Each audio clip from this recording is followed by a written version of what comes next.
Hola a todos, mi nombre es Josué, soy parte del liderazgo en Iglesia Viva en Santa Coloma de Gramenet y hoy os traigo un nuevo vídeo de la Biblia y su mensaje en las redes.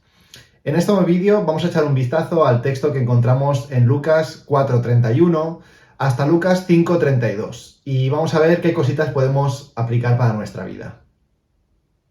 En los primeros versículos nos encontramos una escena bien curiosa. Resulta que Jesús está predicando en una sinagoga, lo que sería la iglesia de los judíos, en un pueblecito que se llama Capernaum. Y mientras está predicando, un hombre poseído por un demonio empieza a gritarle: ¡Jesús, déjanos en paz! ¿Has venido a destruirnos? Yo te conozco bien, tú eres el Santo de Dios. Antes de continuar en la historia del Evangelio, me gustaría que pudiéramos parar aquí un momentito y vamos a intentar ponernos en la piel de la gente que estaba tranquilamente en la sinagoga escuchando a Jesús. Imagínate que esto pasa el domingo que viene en tu iglesia. Hay un predicador invitado y, oye, lo está petando. Estás dando una predi de estas que lo está abordando, ¿eh? Una predi súper buena, de hecho te está tocando. Es una de estas predis en las que estás atento. De hecho, no cambias de YouVersion a Instagram en el móvil. Te quedas en la aplicación de la Biblia todo el rato, estás atento a lo que está diciendo porque está siendo un mensaje que te está tocando bien. Y de repente alguien se levanta y empieza a gritar y empieza a decir que el predicador ha venido a destruirnos. Flipa, ¿no? O sea, imagínate, toda la atención que estabas prestando a la predicación, ¡pam!, se ha ido. Se ha volcado al loco que está gritando desde el fondo de la iglesia. Bueno, si habéis leído el texto en la Biblia, sabemos que este hombre realmente no estaba loco, sino que tenía un demonio dentro al que Jesús le manda salir y no le queda otra que obedecerle y deja el cuerpo de este pobre hombre. ¿Qué me llama la atención de este texto, de todo esto que pasa? Pues me llama la atención la capacidad que tiene Satanás para hacer que nos despistemos en un momento importante para nuestra vida. En el caso que nos explica Lucas, lo bueno de la situación es que es Jesús el que está ahí. Y la gente al final se queda con lo que se tiene que quedar, que es la enseñanza y la autoridad y el poder de Jesús como Hijo de Dios sobre todas las criaturas. Pero es un hecho que hay actividad espiritual o que hay una guerra espiritual que está bien camuflada y está creada para despistarnos, para que perdamos la atención en lo que es realmente importante, para que perdamos el punto de lo que Dios quiere trabajar en nuestra vida. Vuelve otra vez a la escena en tu iglesia. Imagínate que después de que este hombre se levanta a gritar, oye, tu pastor es hábil, es rápido, se levanta, coge a este hombre, lo acompaña afuera del local, empieza a tranquilizarlo, empieza a calmarlo y tal, y el predicador puede seguir con la predicación, termina la predicación, termina el culto y cada uno se va a su casa. Dime, de todas estas personas que estaban en la iglesia, cuando acabe la reunión y ya está todo el mundo en casa comiendo, ¿de qué van a estar hablando cuando todos estén en su casa? ¿De qué van a estar hablando sobre la reunión? ¿De lo impactante, de lo edificante, de lo poderosa, de lo brutal que estaba siendo la predicación de este invitado? ¿O más bien de lo otro? Yo creo que todos estaríamos hablando, yo el primero, estaríamos comentando lo que había pasado con este hombre que de repente se levanta y empieza a gritar, ¿no? Satanás sutilmente llevaría nuestra atención al incidente de esta persona más que al fondo y al contenido importante de la predicación. Muy poca gente se acordaría de esa predicación y las bendiciones de Dios se perderían porque nos han despistado, porque nuestro foco se ha ido a otro lugar. Este ejemplo igual es un poco bruto, pero con esto quiero hacerte ver que hay una actividad espiritual real que busca despistarnos en nuestra vida de nuestra relación con Dios. Y lo hace de una manera muy sutil, no siempre va a ser de una manera tan evidente, pero hay veces que es de maneras muy sutiles. El reto, lo difícil, lo importante es saber encontrar estos momentos de despiste, estas cosas que nos despistan, y pedirle a Jesús que las eche de nuestra vida, que las quite como quitó el demonio de ese hombre, que las quite de nuestra vida, porque queremos crecer y queremos flipar, no con los incidentes y las cosas que nos pueden despistar, sino que queremos flipar con su enseñanza, queremos crecer a través de su poder y de lo que Él tiene para nosotros. El texto sigue explicándonos que Jesús, al salir de allí, fue a casa de Pedro y resulta que su suegra estaba muy enferma, con fiebre en la cama, no se podía levantar. Pero esto no fue un problema para Jesús. Él entró donde estaba la mujer, descansando, y la sanó. Igual que sanó a muchas otras personas que le fueron trayendo durante la tarde. Nos explica Lucas que fue sanando a los que venían con enfermedad, pero también que fue liberando a los que venían poseídos por demonios. Y en este momento es interesante que remarquemos esta diferencia. Porque por ahí se dice que lo que explica la Biblia sobre los demonios que expulsaba Jesús eran realmente enfermedades. Bueno, hay gente que siempre este tipo de dudas, de comentarios.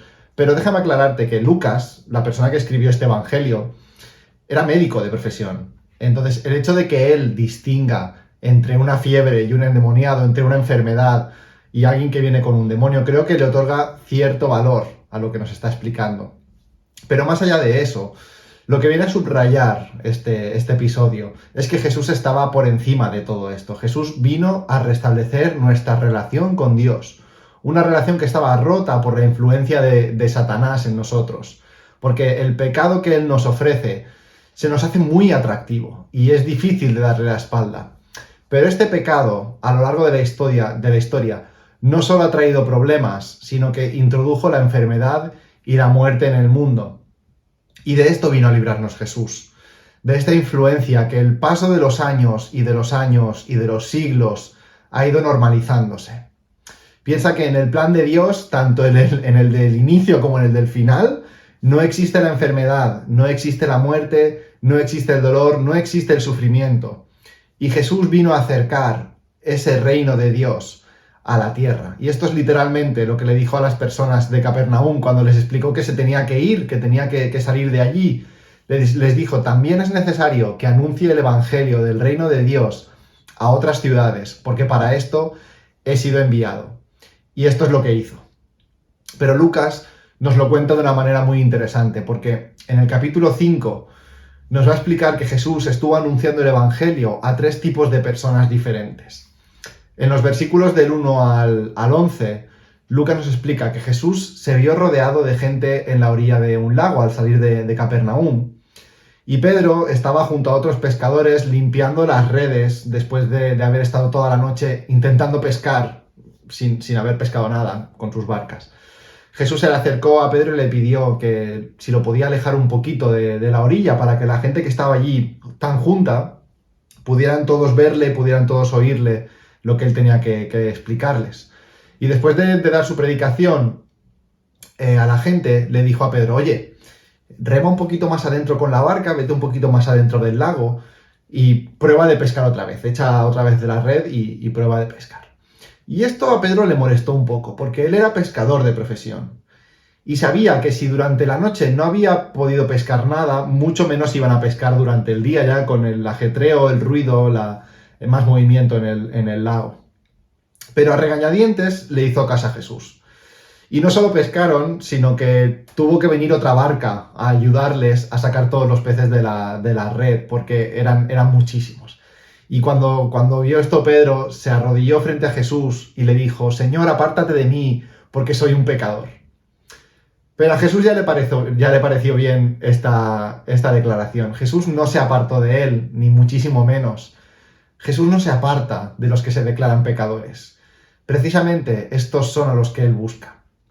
Que nadie te diga que por haber cometido un pecado, por haberte equivocado, Jesús no está interesado en ti, Jesús te ama menos o Dios no te ama igual, porque es precisamente lo contrario.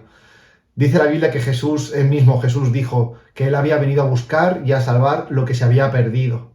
Así que Jesús busca a estas personas que se dan cuenta de lo equivocadas que habían estado, se arrepienten y están dispuestas a seguir el camino que él les vaya marcando.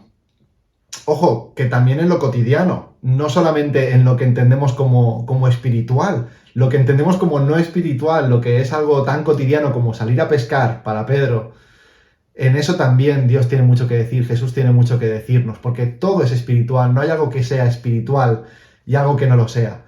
Todo es espiritual, todo en tu vida le importa a Jesús. Otro grupo de personas a los que Jesús se acercó con las buenas noticias del reino de Dios, con ese evangelio, fue a los enfermos. Y lo bonito de la explicación que nos da Lucas es que habla de dos tipos de enfermos seguidos. Del versículo 12 al 26 habla de un enfermo que estaba enfermo con lepra, era un leproso, y era alguien que estaba solo, alguien al que nadie se acercaba por miedo a contagiarse y porque realmente estaba apartado, no solamente de una manera social o relacional, sino que estaba apartado físicamente. Los leprosos vivían a las afueras de las ciudades, no los dejaban entrar en la ciudad y relacionarse con la gente. Y otro fue un paralítico con unos muy buenos amigos. Fijaos esta contraposición. Primero sana a un enfermo que está solo y luego se le aparece otro enfermo, un paralítico que está rodeado de amigos. Estos amigos, cuando van a presentarle a su amigo a Jesús para que lo sane, se encuentran que donde está Jesús está en una casa que está llena de gente, está abarrotada. Y para ellos esto no es freno y lo que hacen es subirse al tejado. Antes los tejados no eran como ahora, sino que estaban hechos de algunos con ramas de árboles, con paja, con tejas que se podían quitar fácilmente. Mueven el techo, abren un agujero en el techo para poder meter a su amigo que estaba en una camilla, que era paralítico, para poder meter en la casa a este hombre y que Jesús lo pudiera sanar.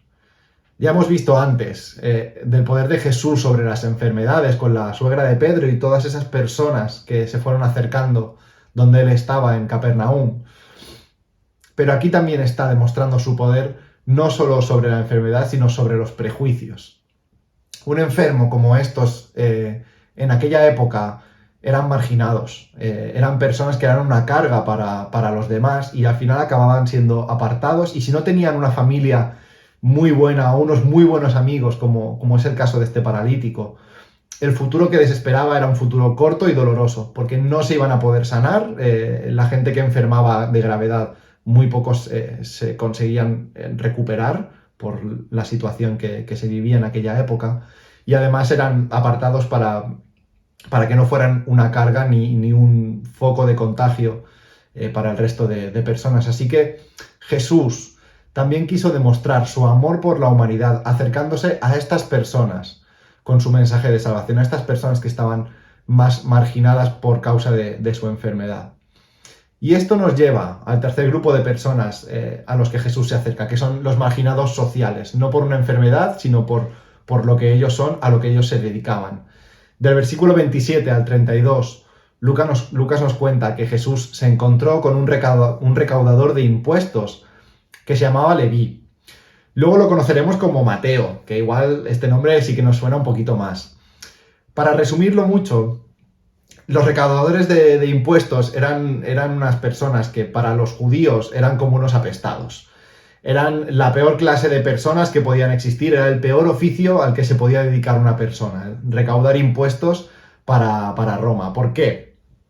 Porque eran judíos que se encargaban de cobrar impuestos, de recaudar esos impuestos, de cobrarle impuestos a las personas por lo que comerciaban, por lo que entraban y sacaban de las ciudades. No para el gobierno, digamos, judío, sino para el gobierno de Roma, para el Imperio Romano. Así que eran como unos traidores a la patria. Eran personas muy, muy rechazadas socialmente. Pero Lucas nos explica cómo Jesús, solo viendo a uno de ellos, que era Mateo, le dijo, sígueme. Y este no solo le siguió, sino que montó una fiesta con todos sus amigos recaudadores para que conocieran a este Jesús que se había acercado a ellos, a este maestro que no los despreciaba, sino que les traía un mensaje de amor y salvación de parte de Dios. En un momentito Lucas nos ha presentado a tres tipos de personas a los que Jesús ama de una manera incondicional, que son estos pecadores declarados, estas personas despreciadas por sus enfermedades y estas personas marginadas por cómo eran, por las cosas a las que se dedicaban. Y pensando en esto, yo me hago un par de preguntas que te lanzo para que les puedas dar una vuelta. La primera es, ¿cuántas veces al sentirme así, al sentirme pecador o al sentirme despreciado por los demás, me he alejado de Dios? ¿Cuántas veces ese sentimiento me ha alejado de Dios? Cuando lo que realmente tendría que ver es que siendo así, Dios me ama, me perdona y me regala su salvación, si es que la quiero coger. pero me la regala, me la presenta, me la pone delante, me dice, escoge, Josué, si tú quieres, yo te amo. Y la otra pregunta que me viene a la cabeza es, ¿cuántas veces me freno a compartir el Evangelio con personas de este perfil? Pienso que no tiene sentido, me dan cierto miedo, pienso que no van a cambiar su estilo de vida. Menos mal que a Jesús no le importó esto, porque si no, tú y yo estaríamos apañados. Porque siendo honesto, yo no estoy tan lejos de esas personas. Menos mal que Jesús terminó diciendo estas palabras: los que están sanos no necesitan médicos, sino los enfermos. Yo no he venido a llamar a los justos al arrepentimiento, sino a los pecadores. Menos mal que Jesús terminó este episodio con estas palabras. Menos mal que Jesús nos muestra ese amor por todas las personas en estas acciones y en estas palabras. Mi invitación es que puedas reflexionar en estas cosas que hemos estado hablando. Y no te dejes distraer por lo que Satanás pueda traer a tu mente, por lo que Satanás pueda poner delante de ti, que pueden ser cosas que aparentemente son buenas, pero que al final te distraen de lo que es realmente importante, que es ese amor que Dios tiene por ti. Que no importa tu situación, no importa todo lo que te hayas equivocado, no importa nada de eso, sino que si tú estás arrepentido, como se arrepintió Pedro, y decides seguirle, como le siguió Mateo, y compartir el Evangelio, como también hizo él con sus amigos.